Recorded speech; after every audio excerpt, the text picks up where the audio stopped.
Okay, so you guys are all gonna know who your broker is. All right, so let's talk a little bit about questions, the value of questions. So you are actually in the business of asking the right questions. Did you guys know that?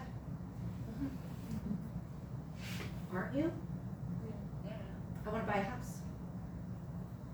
Anybody got a question for me? You working with another agent? Are you Great working question. with an agent already? Great question. Have you been pre-approved? Have you been perfect? Good What question. have you been pre-approved for? Can I see that paperwork? I love that. What else? Would you like to put an Area. offer in on this house today? There you go. Okay, so first question was, are you working with an agent? So can I give you a tweak for that? Are you working with a local Maui agent? Because I've had people who are literally working with someone from Oahu, and I'm thinking, I don't know, I'd be like, referral, right? Like, I would not do it. I was just telling you, for Big Island, you probably want a partner over there who could do the boots on the ground and that you can work with and you have a referral relationship with. Yeah. Be the best way to do it, Yeah. best way to set it up. So, that's my first question. Pre-approval. I like where you're going. Keep in mind, I don't think I've seen your disc. Have you seen your disc? Yeah. What are the letters again? D, I, S, and C. I'm a D and I? Yeah, I think you're a D. So, D's, do you guys? Yeah. To the point, you got it. Oh yeah, man, like, Yeah. bottom line this, I gotta go, got stuff to do, I'm busy. Oh, I know, I can fluff it up a bit if I know Yes. it that way and Yes. I know I need to put Yes. some, I love it. Energy. I love it. yeah, some extra questions before I get to the point. I know, you're just like, I'll soften it a little Yeah. bit. Did they Yeah. send you the, The disc? yeah, Yes, did You you know, not get We yours? didn't get. no, I filled mine out. Okay, I've ask done your it coach. before, Jeez. so I know what I am. She may have sent it to me only, and I'll send it to you. Oh, okay. You can have it. No, it's But fine. we're gonna go over it a little bit today anyway. Oh, So I you'll was see. just curious, Yeah, I didn't you'll know know. what each one was. Yeah, just ask your coach. Your coach will send it to you. What do they stand Yeah. for? So D is a driver.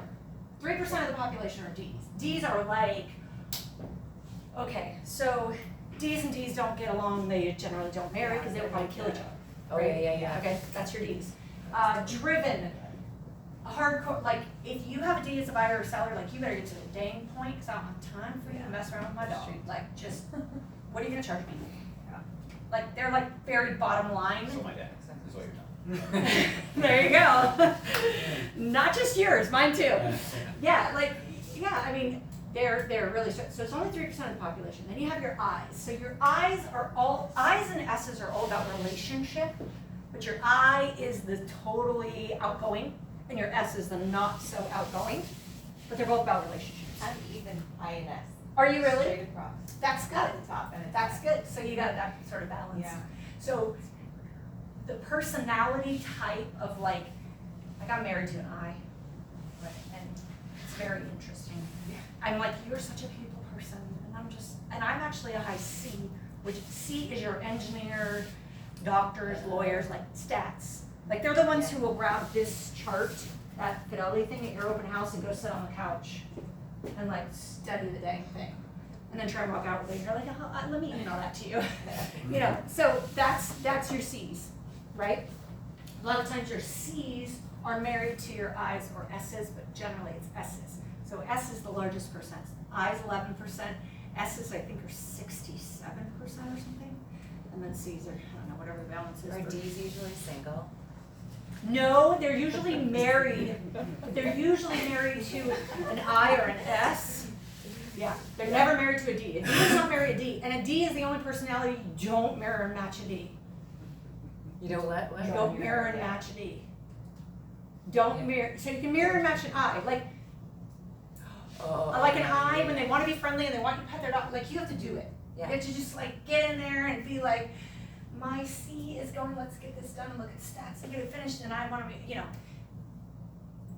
D's you do not mirror and match. So like an S, if they're kind of casual, like you mirror match personality styles, and you never match a D because D's are aggressive, and if you aggress back, That's like a dog fight. yeah, but what's very interesting about D's is they're also usually the most sensitive. Good for you. Yeah. Well, we're, That's true. you're masking it. They're kinda for wacky. you. They're just driven, but they hurt very easily. Like, and they're like, oh, they're like crushed. That's why they always have their guard up. Yeah, it's very interesting. once you start learning about people. A lot of buyers here, especially the higher end, so you think about the personality type and the financial income to buy on this island. So a C, engineers, doctors, lawyers, probably a lot of buyers, yeah? Who are they gonna marry? S's. C's don't marry C's, cause they'll be a hermit in the mountains somewhere and nobody will ever see them. You know, your tech guys, usually C's, right? They're those socially awkward. I have a child who's a total C. I'm actually a pretty high C, but I have D to balance it out. Like no I and S, scary. C's tend to marry S's. S's, teachers, nurses, right? So you have these, so you're dealing with a lot of S's and a lot of C's on this island. Because you got money from the income from this, and then you got, I married you because you were the balance and you took us out and made us social. We had life, right? So that's what you deal with a lot. So whatever you do, don't give your clients, like they walk through the door and you go, can you fill out this assessment for me, please? Because that's what I would really like to do, is hand them an assessment thing and answer these DISC questions for me so I know what I'm dealing with here. You can tell there's a lot of cues, you're really good at telling kind of the personalities of people. So you wanna keep an eye on that. But, back to questions. So, you're in the business to ask the right questions. So let's say that you were in the situation we were talking about a little earlier. I said, hey, I wanna buy a property. Right? So you asked me about Egypt. Okay, so I'm going to tell you guys about LPMAMA. LPMAMA. I want to write that down. So, LPMAMA. So the first question that you want to ask me is L. What do you think L might stand for? I want to buy a house. Jordan's like, I know this. Yes, location. Where? Is there a specific part of the island that you like more? Where have you been looking at properties? Right?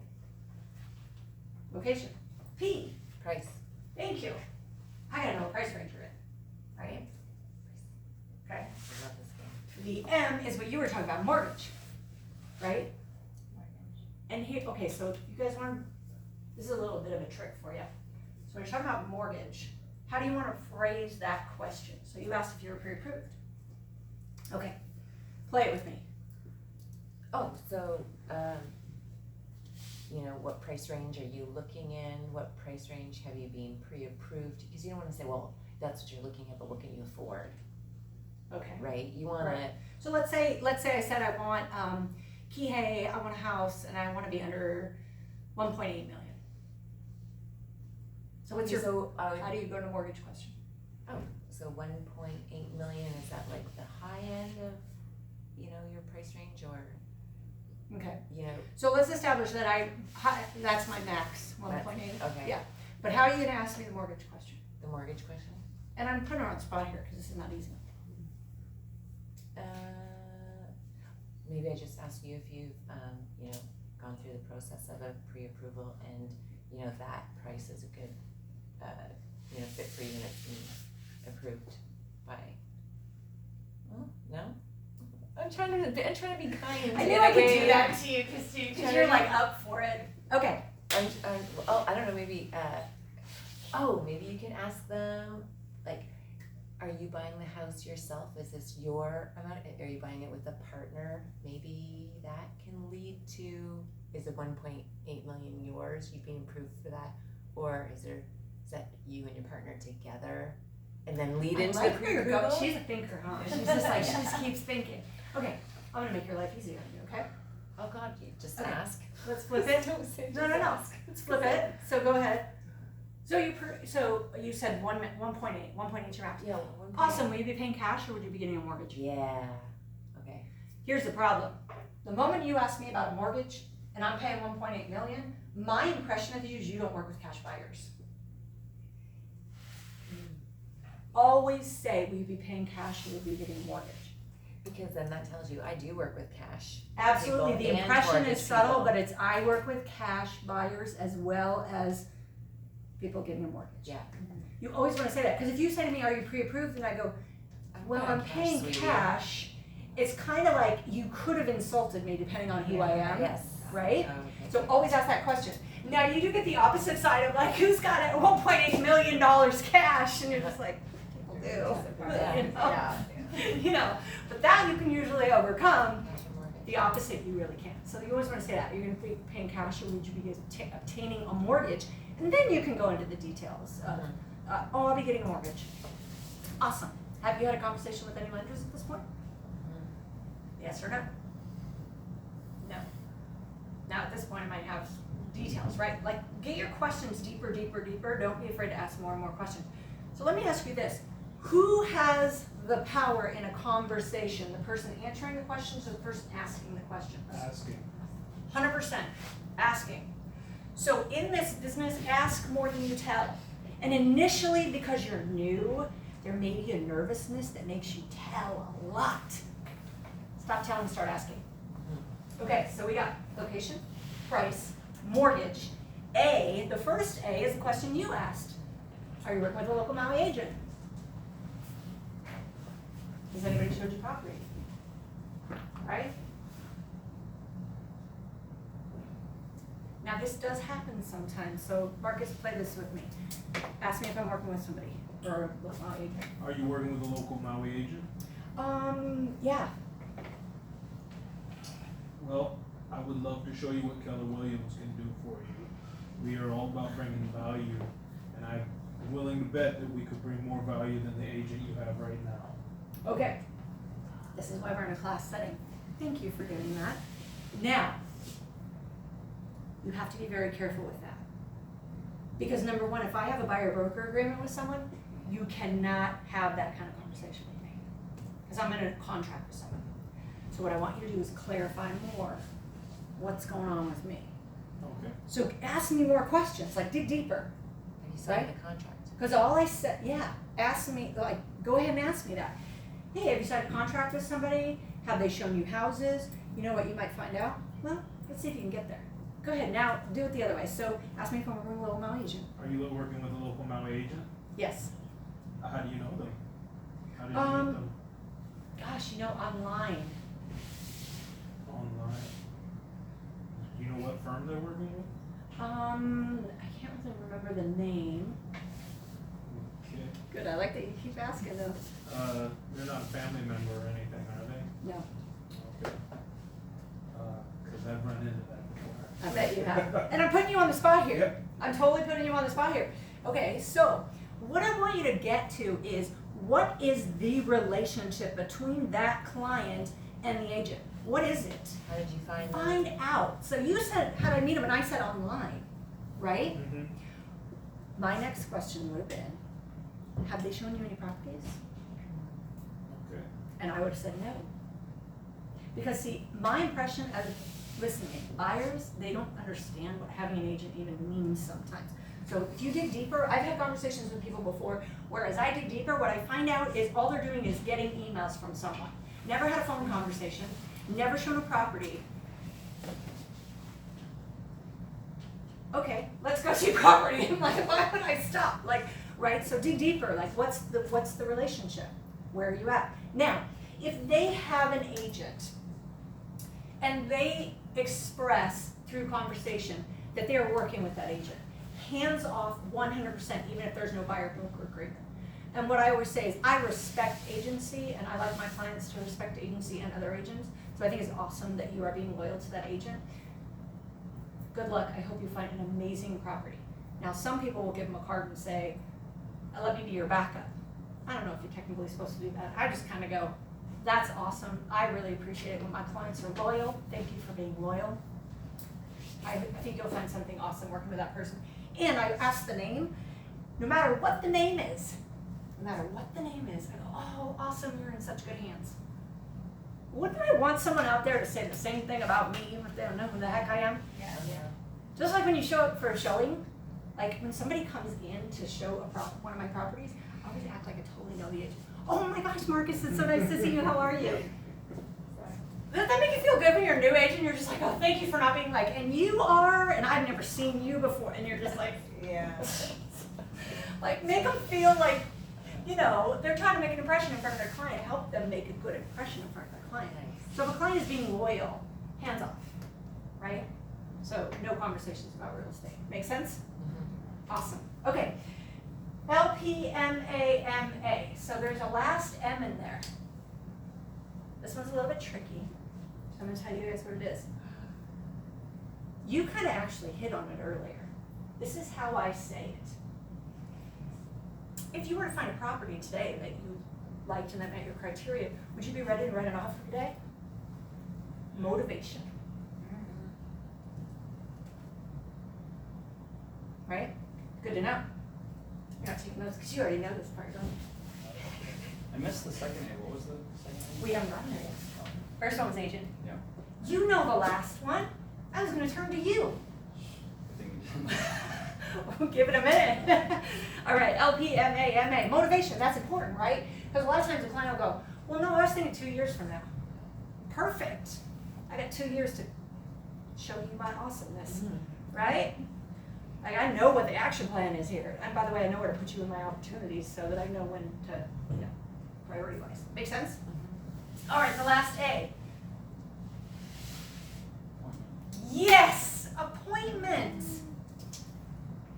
Appointment.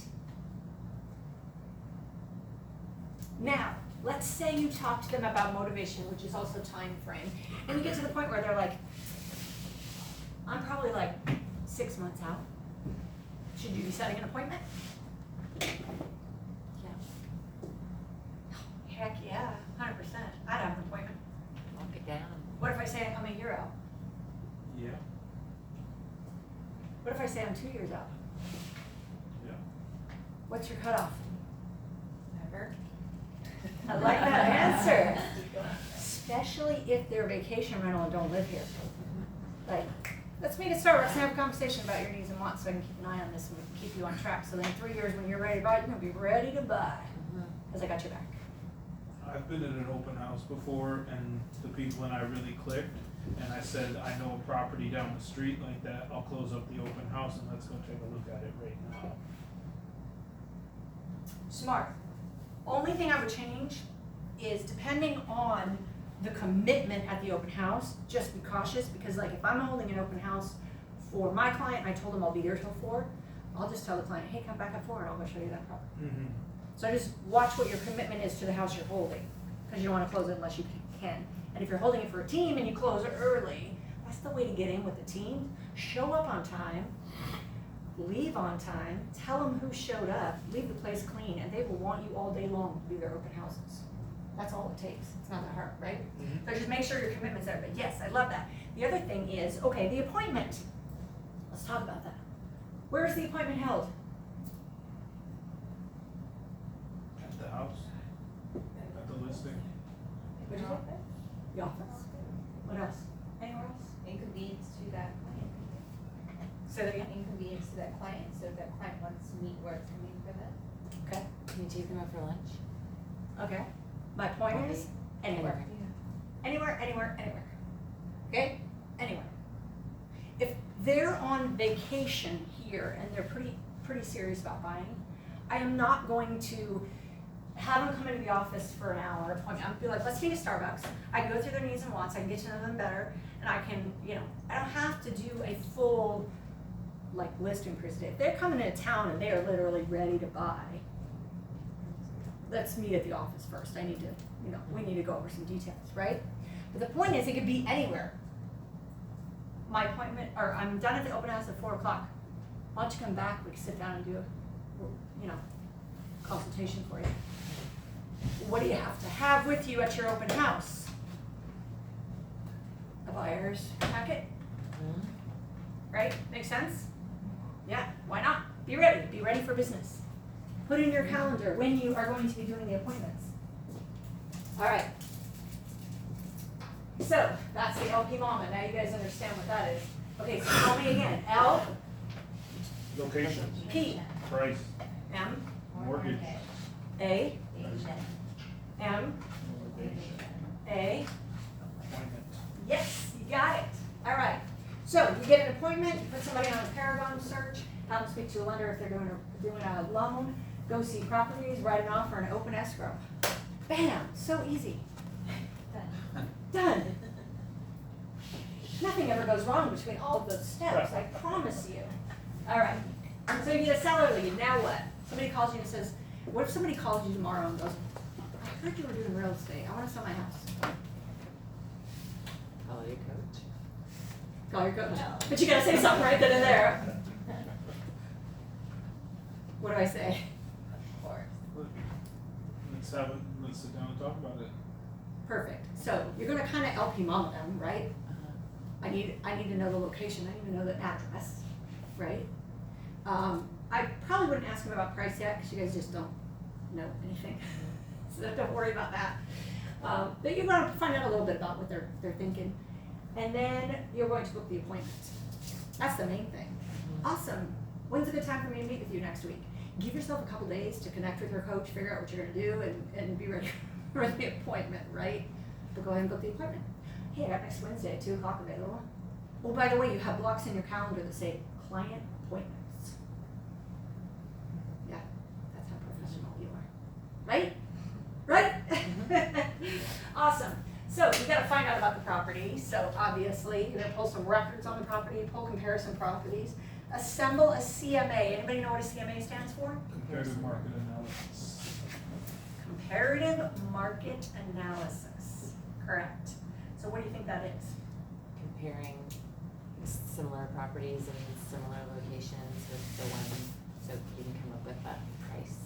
Correct. Right. We have history, right? We're gonna pull the history. What's actually sold? Are active properties part of a comparative market analysis? Ooh, good question, huh? That is a good question, because sometimes you see them drop a lot, so some people I feel like greedy and overpricing. So They can you be- wanna see They can be overpriced, yeah. sold? So the first thing you wanna do, a comparative market analysis, you want your sold properties. The reason you want your sold is a buyer said, I will buy it at that price. What Okay? happened? Done. That's a buyer, a ready, willing, and able buyer paid this much for the property. That is a comparative market analysis. I can go list my $350,000 condo for $500,000 right now. There is no rule against it. I could list it for $1.35 million. It might hurt my real estate career, but other than that, I mean, there's no rule against it. It does not make it a comparison. So the problem with using pendings is there's no sold price, so you don't know what they actually got for it. That being said, sometimes you have to kind of pull in the pendings, and you still want to print out the listings because the active listings are your competition. You better assume the buyers are going to be going through those properties as well. So that comes into the strategy of pricing, right? But we have to do a comparative market analysis on sold properties. And then you hold the appointment. Again, so easy. Your job is so easy, you guys. All right. So you held a listing appointment. You listed the property, of course, because you're a rockstar agent. You're gonna market the property. You're gonna get an offer on the property because you have these sellers that are like awesome and they just are like, tell me what we'll sell for, and okay, I'll list it for that. That never happens, by the way. Get an offer on the property, negotiate the offer, complete the escrow process, close the deal, and get paid. Easy business, right? Easy peasy, man, just pay me, yeah. I'm currently in negotiations with a seller, and let me tell you, it is not easy. So every seller thinks their property is worth, conservatively 10% more than everybody else's. And every buyer thinks that every property they want to buy should be priced 10% less than everybody else's. So you got a 20% gap going on there, right? That's always fun. That's always fun. You know what I found? Most of the time, negotiations is shutting up and letting them just talk themselves into stuff. Yeah. It's really surprising. You're just like, I'm not gonna say anything. And by the end of the conversation, they're like, okay, well, I guess I have to do that. You're just like, Yeah. that was no energy for me. I love that. All right, so Ignite, when you guys take Ignite, obviously those last 3 slides, there's a lot going on, yes. There's a lot in the process of real estate, yes. There's a lot to know. You will never know it all. Dean Otto does not know it all. Right? He admitted he doesn't know how to run a transaction. He is a transaction coordinator. You'll never know it all. So we want to do our business even before we know it all, because you guys have access to coaches and brokers that have been in this business for a very long time. So you can get any question that anyone has answered. Okay? Just remember that, I can get any question answered. But the reality is, like, you need a basis, yes? So Ignite is your basic foundation. So we're gonna walk through with you Ignite Your Businesses, which is basically an introduction. How to build your business, that's gonna be a lot on your database. Find your business, how do you find business? Win the seller, price to sell, how do you price? So that's the comparative market analysis class. Sell your listing, win the buyer, find and show homes, make and receive offers, negotiate the deal, close the deal, and ignition blast off. I think those things might be valuable to know. Yeah. You're gonna wanna make as many of those as you can. All right, goals. So how much money do you wanna make in real estate? Yeah. What? Are you asking us? Oh, yeah. More than I am now. More than I am now. Let's say $1 million. $1 million. Trillion with a T.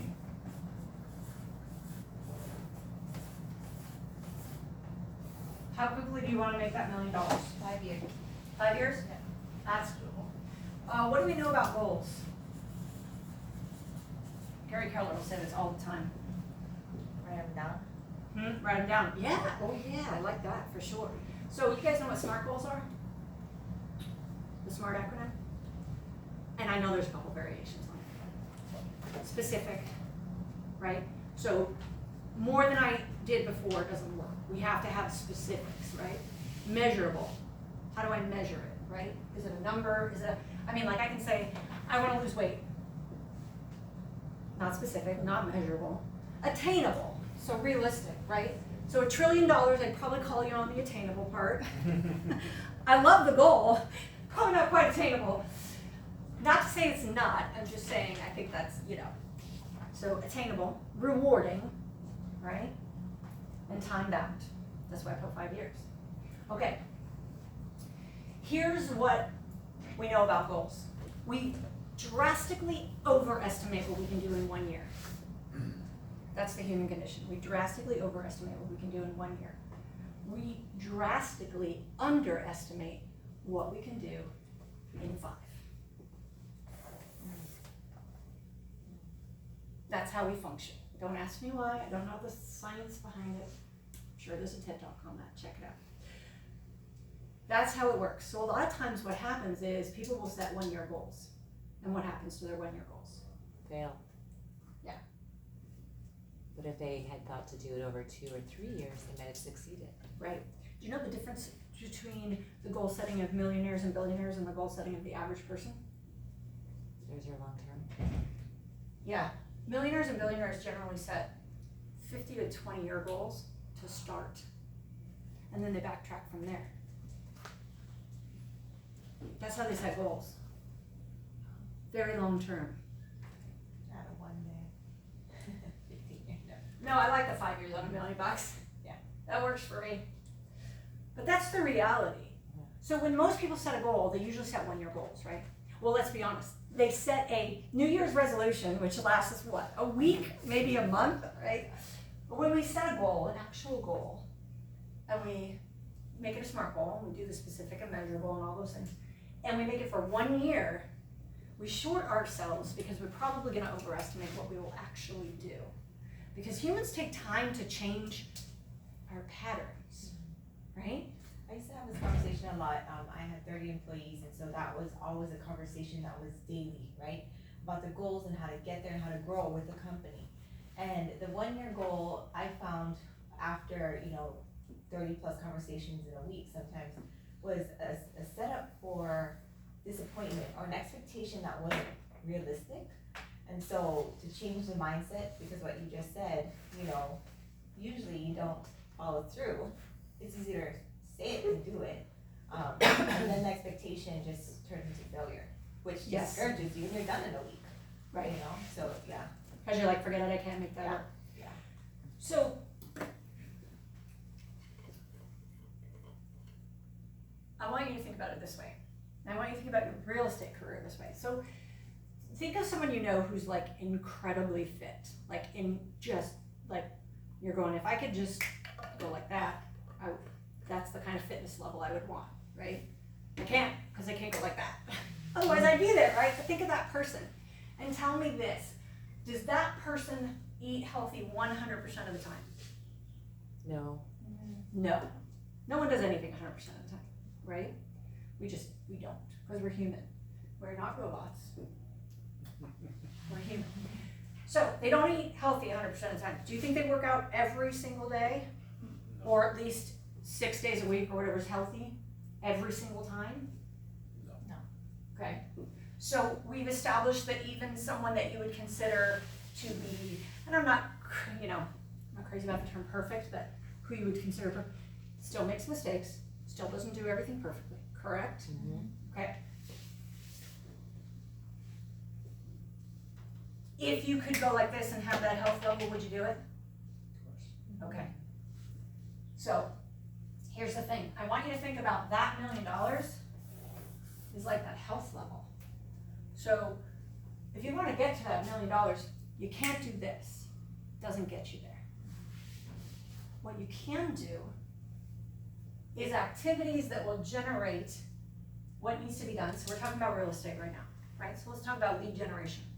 Do you think even the best real estate agents lead generate 5 days a week, every year? No. Because they fall off the wagon. Case in point, it's why a lot of them hire a coach. Because the coach will go, no, you have to. Yeah. And sometimes the coach will go, because if you don't, this accountability thing is going to happen. And you don't want that thing to happen. And I'm talking actual high level accountability, right? So, what I want you to understand is you will never do this business perfect, consistently over time, all the time. You just won't. You will fall off the wagon. You will screw up. You will not do your lead generation. You will make mistakes. It's just human. The question is not whether you're going to make mistakes. The question is how quickly you recover from your mistakes. You guys remember when I said the time to walk through the door to talk to your coach is when you don't want to walk through the door to talk to your coach? Why do you usually not want to walk through a door to talk to your coach? You didn't do what you were supposed to do, right? You didn't do what you said you were going to do. There's something there, right? You're human. So the question is how quickly, it's not whether you're gonna fall off the wagon per se, it's how quickly you get back on in this business. That's just all there is to it. Nobody functions perfectly. And you have to understand, you'll all screw up. And you'll look back and be like, okay, I've been screwing up for a week. Or you'll look back and go, I've been screwing up for 2 days, or you'll look back and go, I've been screwing up for 6 months. The question is how quick you get back on it, right? And I'm just having a human conversation with you guys, because it's gonna happen. Stuff's gonna get in the way. It's called life. Right? It's gonna happen for everyone. So what I want you to start thinking about is what is your strategy to get yourself back on track? Because the coolest part about real estate is we make our own schedule. And the worst part about real estate is we make our own schedule. Is that not true? Yeah. Like, it is the most awesome thing and it is the worst thing. And for anybody who's coming from an environment where you did have to show in and sign on your time card and be at a certain time, and now you don't, okay, well, that's gonna be a different change, right? That's gonna be like, okay, but I still have to show up for work. That's why they say successful people still get up. If you're working from home, you still get up, you still get dressed, you still go to work, right? That's why you don't work in your robe. Trust me, we all want to. You're just not as successful, right? So it's that showing up piece. Important. Yes? Yeah. Excellent. So, all of you are gonna have that moment. It's okay. I think I had 3 breakdowns my first year here. I like to break down. I'm a very emotional person. I just do that. Look, this is not always an easy business, and I tell you there are times when you just want to slap someone upside silly, and sometimes that's you, that you want to slap around. But the reality is you can be very, very successful in this business if you just keep restarting. Just keep restarting. And And that's one of the reasons that we recommend, even though you guys are going through Ignite now, we recommend you continue coming and taking Ignite classes and checking back in every time Ignite is run and take a class or two at least, if not even taking 2 full, because it's your foundation pieces, and a strong foundation builds a strong business. Make sense? Awesome. Okay, we wanna make $1 million in 5 years, so how much do we wanna make this year? 150,000. 150,000. Okay, I'm gonna ask you a question, and I'm gonna tell you what you may not answer me. The question is, how many hours are you willing to work to make $150,000 in a year? The answer may not be 15 to 20, No. okay? Because we get that a lot. I wanna make $100,000 and I wanna work 15 to 20 hours a week. By the way, doable. With the most incredible amount of discipline as to what you are doing in those hours. But a lot of people waste a lot of time. Yeah. So it's generally not doable to be 15 to 20 hours. All right, so $150,000 in 1 year, how many hours? 70. 70 hours a week. Hey, well, we're learning, so we're gonna have to put in more work than the average. Okay, I can't go over 60. I just can't. Oh, there's gonna be things that you're gonna end up doing, like little copies and writing cards and like phone calls that's gonna end up being 70. Okay, but I'm fighting for 60. So would I. Don't work hard.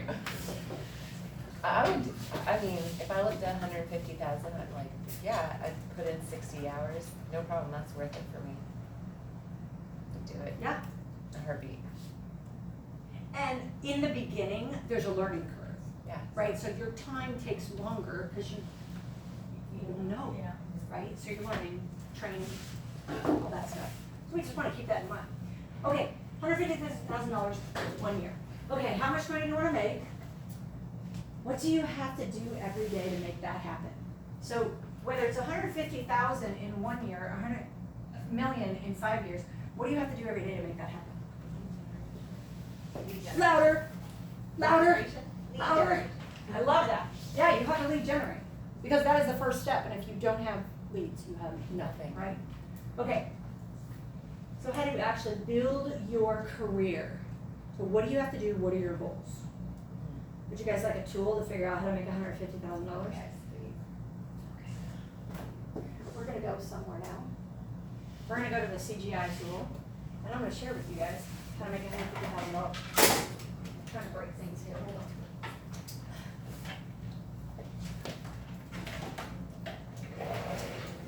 Trying to sideways or I'll get lost. All right. To escape. All right. I'm gonna take you into that fun spot we were talking about earlier. Connect. Okay, so we're going into the, oh jeez. I don't know why this happens every time that I forget my.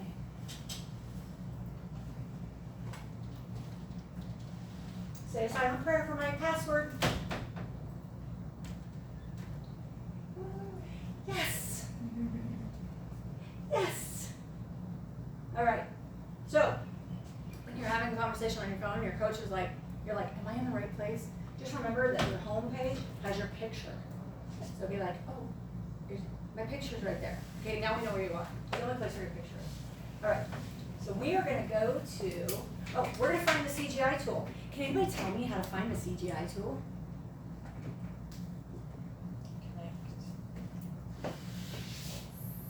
Search. It's in your folder.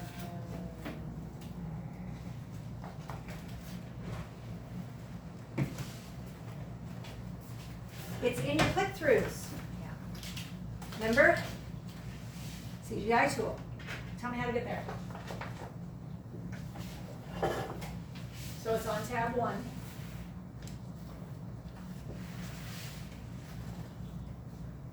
How do I get there? CGI tool.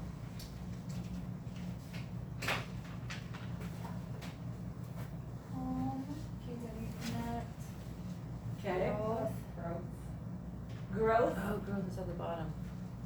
And then career growth. All right, so what does it say? Hover home top bar. Then it says KW Connect. Down. Yep. And then it says Growth. growth. Mine doesn't look like Career growth. Is that where I'm at? Career Yep. growth. All right. Hold on. I really don't know how to get there. Oh, it was that second box. So it's here, Yep. Uh-huh. Connect. and then it's where? Growth, Growth. down. that. Very good. Isn't it nice to know how to get places? Yes. I'll make you guys do it. All right, so this is a CGI tool. So we're gonna view the full CGI calculator. Career Growth Initiative. So this is pretty cool because what you can do is you can plug in your goals. By the way, you can also get to this, no, I don't think you can get to this quite from Connect, Command Gen. Okay, so we wanna make, oh, did we want 150,000 net or 150,000 gross? Growth. Gross, okay. So this is profit. So we're gonna go 150, I think this is gonna be the net. Did I do 150 million? Oh, Or yeah. did I do the right one? Too many zeros? I love it when I put too many zeros. All right, tax rate 33%, royalty cap. Do you guys understand what your caps are? Do you guys understand what capping is? Does anybody have a clue what that even means? Capping, is that just putting an end on it? Like, if you're capping off a price, like, capping it's like no more than $1 million, or 99.99. That's exactly what capping means. So what does it mean for you guys with Keller Williams? Oh, how much money we can make with the 70-30 split? Paying Keller Williams a portion of your. Exactly. Up to 35,000. Correct. You are in a capping program. So that means company dollar cap is 35,000. Royalty cap is 3,000. So your cap is actually $38,000. So once you pay that $38,000 in your year, which generally starts the first of the following month from when you join, your year, once you've paid $38,000, you don't pay anymore. But, But what? but off of each property, but depending on what you're selling, once you do the 70-30 split, and then your coach takes the 60-40 split, you might only be making, Coach not- takes 10%. or 10%. Yes. Then you might only be making, depending on an average property, like 8 to 15,000. Well, 15,000 is our average commission. Yeah. Yeah, so that is correct. So right now, So then you have to sell like at least 2 houses. generally capping is about 4 million in production. Okay, yeah. So that gives you an idea. Yeah. And it's a lot based on commission, right? Uh-huh. If I'm getting a 3% commission, I'm gonna cap faster than if I'm getting a 2.5% commission, right? Mhm. Make sense? So that's why we can't give an actual number because all right, so $1,000 for monthly expenses, okay? That includes your round dues, your Keller Williams, which pays for your insurance, all your expenses. So $1,000 that's pretty reasonable. It probably gives you about $800 for marketing, etc. Oh, you guys know the rule, the money rule? I told you, Marcus. Do you guys know the money rule? Don't spend anything on your real estate business except for open house signs if it's over $100 before you ask your coach. One more time. Do not spend over $100 on anything real estate unless it is for open house signs until you talk to your coach. Right. Why? Is that what you said? Oh, I said okay. Oh, okay. I was I like, didn't say okay. why, but I was just telling you what. Everyone is going to try and sell you everything. And a couple of the things you don't actually need, we already have in-house, so there's no point in buying those. And the other ones won't do anything for your business, but help make those outside companies rich. So check with your coach before you spend money. Uh-huh. If you're gonna spend it on marketing or whatever, you make sure you check with your coach first. So we have like business cards Business cards are included. included, but what about those name tag things? I saw something for like name tags. Those are included. You Those get a are- name tag. What do we need those for? Wear a name tag at your open house. Oh, yeah, that's Wear your name smart. tag to the bank. Wear your name tag to the grocery store. Yeah, Get leads. marketing stuff. Ah, Alright, so we got that rule, that's an Yes. important one. Talk to your coach before you spend over $100, unless, like I said, it's open house signs. Y'all can buy open house signs. Okay, additional meetings, we'll do none. 2.75, we're between 2.5 and 3, so we'll do 2.75. Average home price, $733,000. I don't even know if that's still accurate, but, okay. Seller focus, now here's the thing. Do you wanna be buyer focused or seller focused? So, well, eventually seller focus, isn't that the best, the gravy? Okay, so seller, why seller focused? because you get paid even if somebody else brings a buyer. Yes. Sellers are leverageable, okay? So say that again? Sellers are leverageable, okay?